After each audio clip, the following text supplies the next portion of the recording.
Hello, good morning everyone. Ito nga pala yung Mio Aerox Yamaha ng kapatid ko.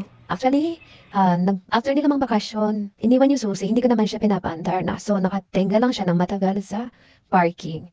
So, after nilang dumating, galing sa vacation. Wala na kaya no, ito, dapat pataas, i-push up, push up siya. Okay na lang, push up sabay hugot.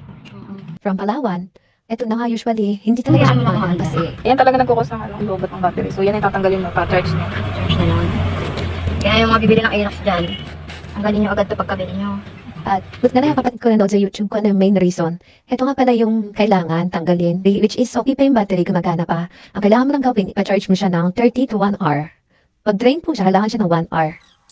Then yung Y-connect, huwag mo na lang siyang tanggalin. Ilagay mo lang siya ulit, pero dapat set aside mo siya, balutin mo siya para hindi siya mapasukan ng alikabok. So, ibalik mo pa rin siya dun sa lagayan niya. May free tools din para siya, hindi alam ng kapatid ko na may free tools. So, hanggang dito na lang po. Salamat! Okay na po ulit.